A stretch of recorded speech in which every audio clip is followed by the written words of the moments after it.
Hey guys, Josh Lucas and Aaron Schober coming at you from Sword, Carolina.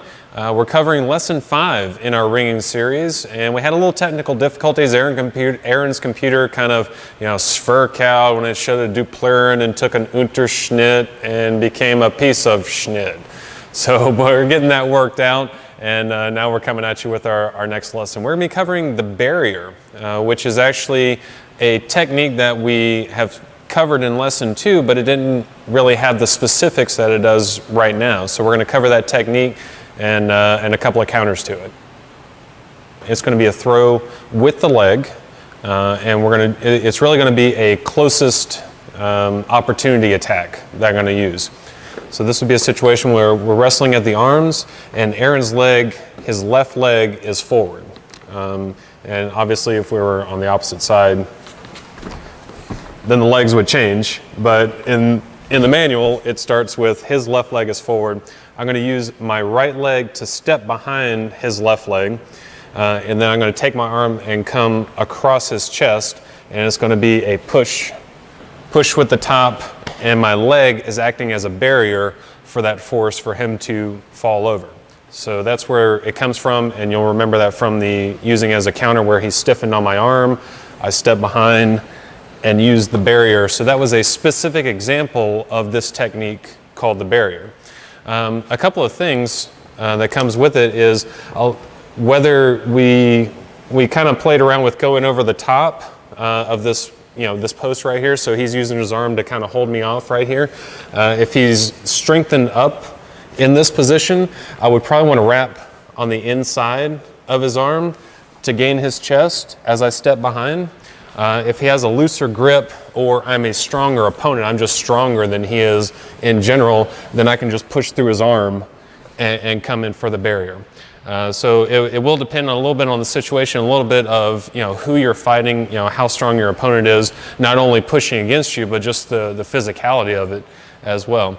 But that comes into play with the immediate counter to the barrier.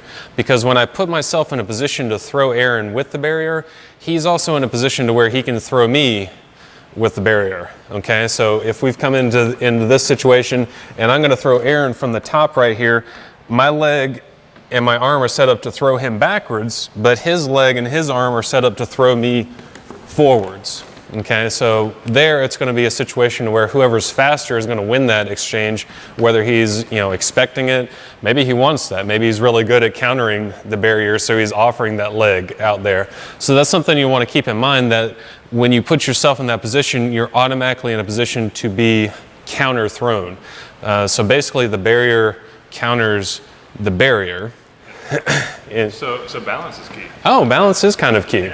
In that situation. So whoever's going to be more balanced, faster, or stronger, which is kind of the 3 principles of wrestling, will win that. But coming back to whether we wrap on the inside or push through the arm, if he is posted here and I thought I wanted to try and do a barrier and I wrapped to the inside to get close to him, that automatically puts his arm on my back.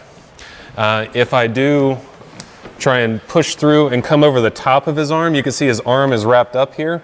It's going to be harder for him to wrap it. Now he definitely can. He can come from the bottom and get on the back side just like that. So he can come through the bottom there, but it's going to be slower. It's going to give me more time to accomplish it. So Josh mentioned one good counter, which is just immediately reversing the barrier. That's going to possibly be your go-to one if he's come in on the inside. So if he goes to the barrier, he's coming in on the inside of my arm, I'm already in the position to reverse the barrier on him. So obviously based on where our balance is and like where our pressure is, that might be the go-to one. Now if he does come over my arm and keeps my arm on the inside, this actually goes well with the other counter to the barrier that is given. This is, if Josh is clever, and he's doing the barrier on me. So the barrier is a good move. It's very clever, even though we counter it here. So he comes in, he's stepping behind here. What it says I should do as another counter to it is I can step my left foot back first, because obviously I'm in danger here. If I just stay here, I'm in danger. So I'm gonna step with my left foot back, I'm gonna reach in and grab his right knee, pull his right knee up, and then push against his chest with my left hand. So this might be a good situation where if he has come in over my left arm, my left hand is already in position to push against his chest. So it might be easier to just go to this counter. So he's coming over top, pull my left leg back. I'm already in position where I can throw him, counter throw him over it.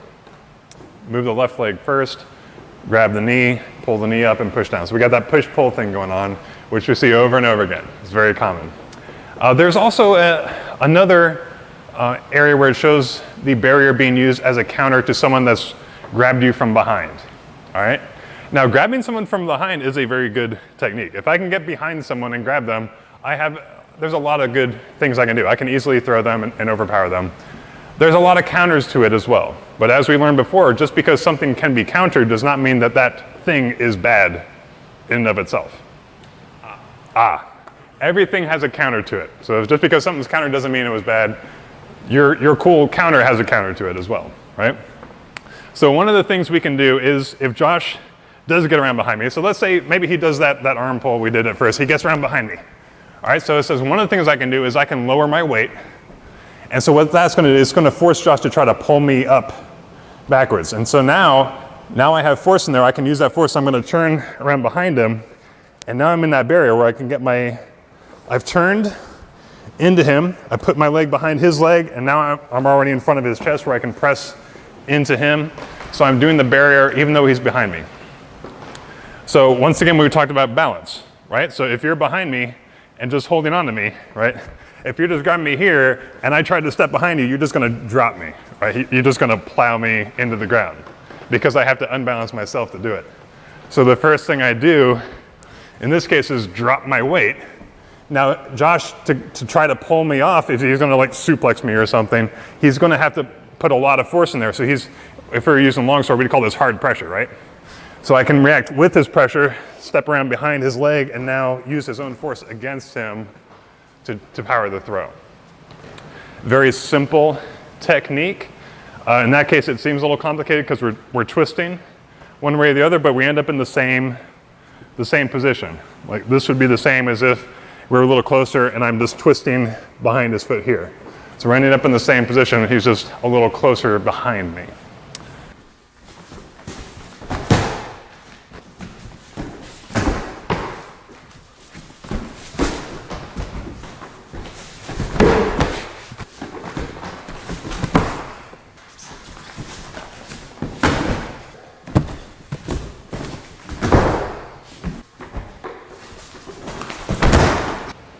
So that is the barrier covered as both an attack and a immediate defense and a couple of counters in there.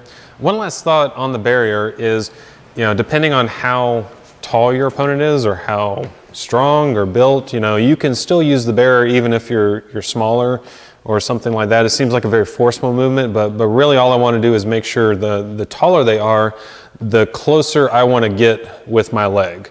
So just real quick, if Aaron's here and I try and do a barrier like this at the knee, I don't have that leverage advantage to throw Aaron just with my knee behind his knee. It's got to be a situation where Aaron is a little bit taller than I am, a little bit, weighs more. Not saying stronger, but it's a situation where if I were trying to do a barrier on Aaron, I would definitely want to get higher in there, high up on that hip to create make it to where it's going to be less force for me to push him over, put him in a worse position. So that's a couple of things on the barrier. As always, we're open to some interpretations or just some ideas that you guys could throw our way. Put it in the comments below. And I think that's it for this week. Sounds good. All right, we'll see you from Sword, Carolina.